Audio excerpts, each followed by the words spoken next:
You take the Toddpodchallenge, click the link below. Subscribe to Todd and his show. Right. FebuADEE here. Hey, alright, I like that. FebuADEE. I like that. Toddpodchallenge next to FebuADEE. It's nice to be back. Just got off a tour, so. Tour? We played Hudson and back to Valatia.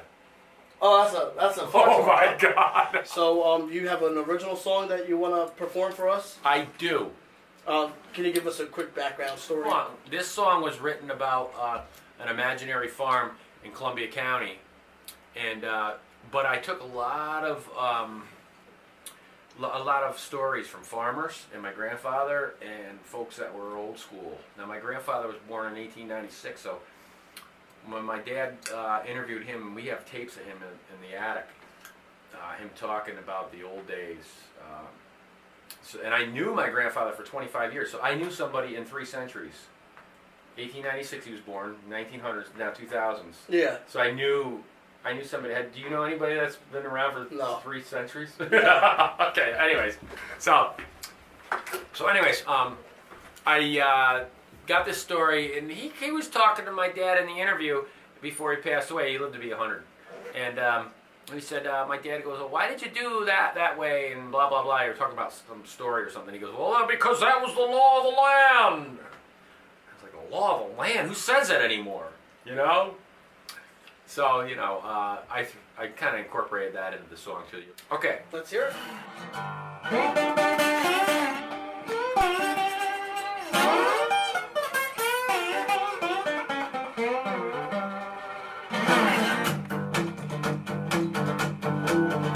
I've been tipping my whiskey down at Granddaddy's farm. Uncle John's in the backfield, there he's standing on a hill. I got the homesick blues. So many years have gone by since I left the Granddaddy's farm. Mary's standing in the moonlight, she's looking so fine. Uncle John's in the old barn making homemade wine. I got the homesick blues. All my childhood memories still standing here down on Granddaddy's farm. Come back home late at night down an old Chatham Road. Grandma cooking up the chicken on the front porch as a dog getting old. I got the homesick blues. I think I'll tip my bottle of whiskey out on the front porch of Granddaddy's farm.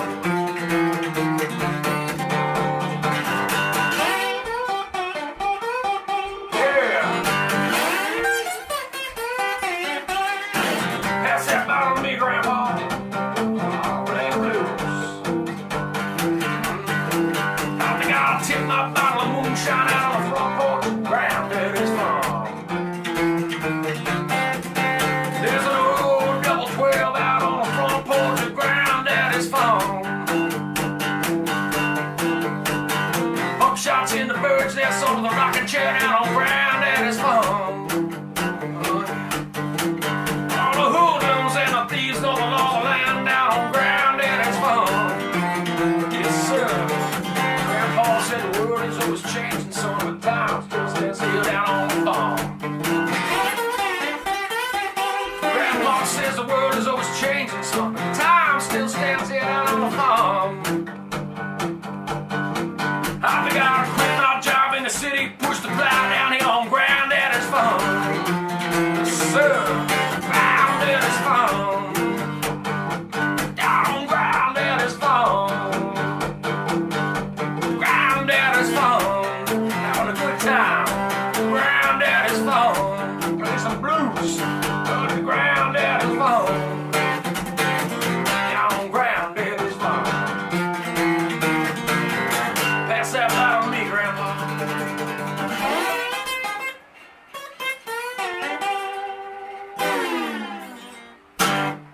Woo! That was Granddaddy's farm? Yes, sir. All right. So, when was that written?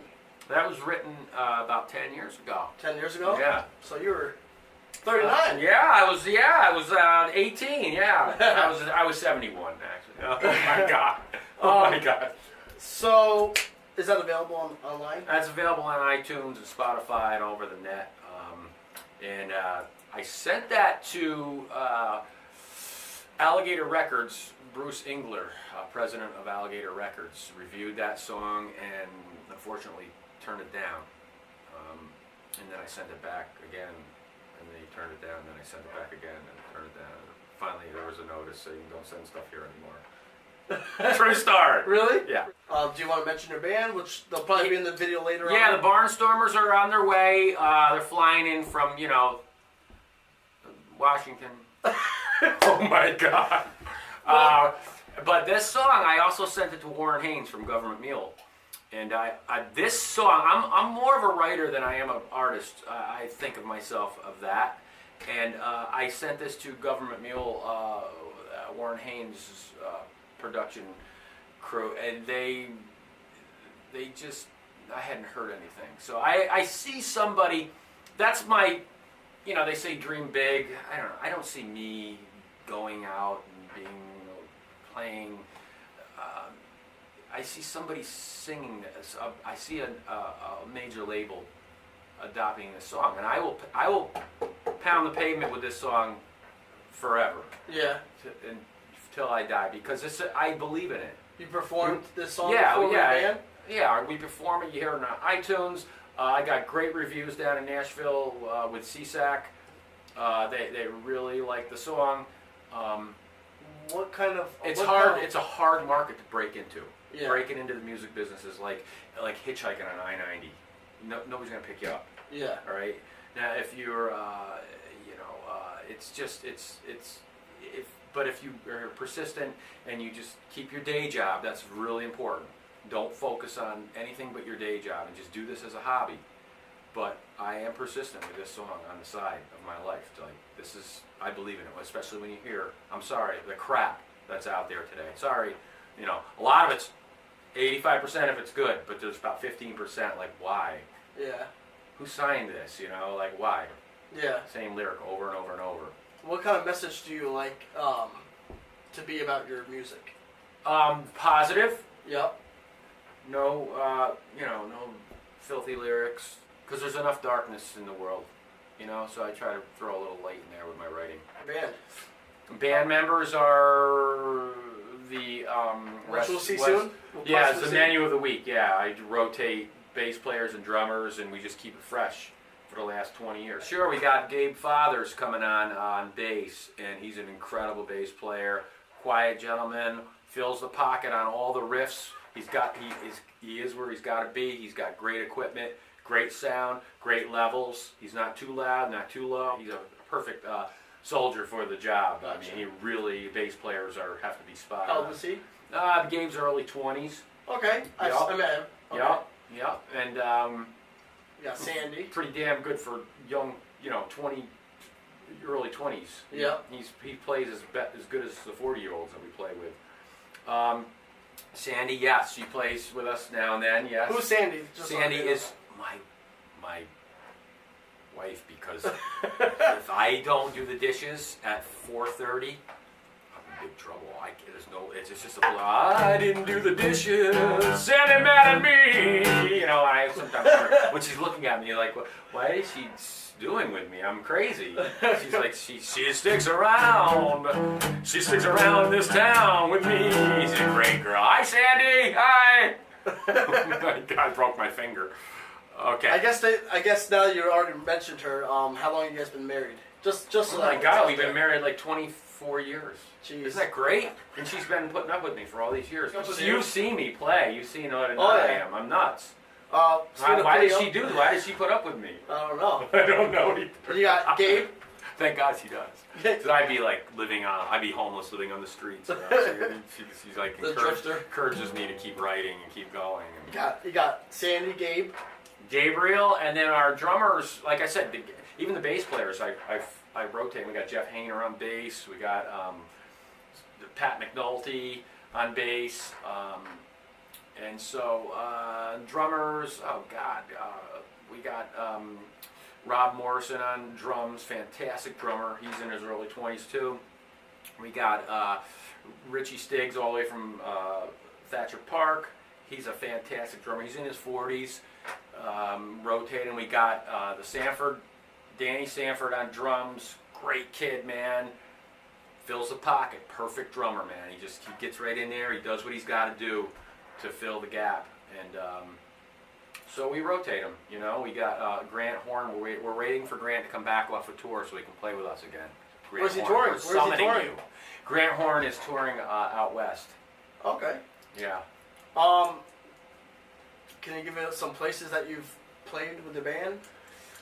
Or places that you recommend? We're local. We play. I try to keep it local. I don't want to be. Like I said, I'm a writer. I love writing music, but I love playing too. I mean, you know. Yeah. You've seen. I've seen. Yeah. So we're playing. You know, the breweries. The breweries are big, up and coming, man. Yeah. And people are going to the breweries when the music is organic roots are starting at the breweries. All these organic. Which one, Chatham? Chatham Brewery, S&S Brewery. There's breweries. New York State's big with breweries now. Northeast. Very favorable for breweries. People really like them. They're not, you know, they're not the cliche bar room. And bar rooms are great too to play in. But a lot of private venues what we do mostly. But you get the crowd going. If anybody's ever do. seen you, can you play behind that? Oh God, no! Yeah. Ah! For the camera. I've been tipping my whiskey down at Granddaddy's farm. A little skill. Oh my God. You play locally. You play mainly for breweries. You play private venue. We do. All right. The majority of the vast 60% is benefits to raise money for cancer. I've seen you. Yeah, a lot of benefits. Animals, cancer. Make-A-Wish. We did one for them this year. Our Community Cares. Shout out to Our Community Cares of Columbia County. Yep. Which I did that actually. Me and you worked together. You did the morning. We did. And then I did the night shift. Everybody left as soon as you left. You brought the crowd with you. Well, I got there was nobody. Yeah, that's how it works, right? It's good stuff. I mean, and they're donating. You know, it's when you do those too, and you have to be humble enough to say it's not as much about us as it is about the people that they're caring for and the money that they're raising. So it's more about the community helping out on these venues, man. And you know, this is about. We both did it for free. We did. Oh yeah. All the benefits are free. So let's talk real quick. What's your advice to people who are musicians right now who don't know how to break it? You know, break into the business. Yeah. Get your butts down in the city, New York City. Get your butts down in Nashville, and just start networking. And it's hard, man. People aren't gonna. There's too many out there. It's a tight market, man. If you got somebody in your pocket that you know, you got a chance. If you're young, you're marketable. You know the look, blah blah blah blah. That's all going to help you. If you're getting into the writing aspect, that's how I started. And then I had these producers and agents. We're going to take your face and sell it. And I was like 22 years old and taking all these pictures, putting them in the newspaper. And they had me so freaking distracted. I was like, I'm a writer.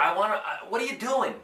And then I was like, well, if you're going to be a writer, you got to make it with your face and your writing and your youth and blah, blah, blah. It's more than just... It was crazy. Now all the dust is settled. I'm looking back going, I just want to write. So what's nice about writing is you can write till you're 105. Yeah. You just write these songs, whether it's be folk, you can go into the folk market.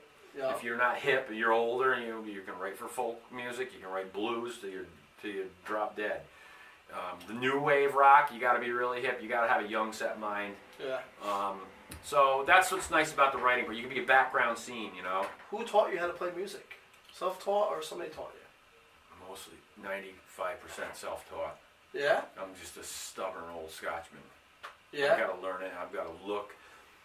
Back in the day, because you're talking an old fogey here, man. Yeah. You take a record, put it on your mom's or dad's or your brother's, and you play the record and you hear a riff, you know, like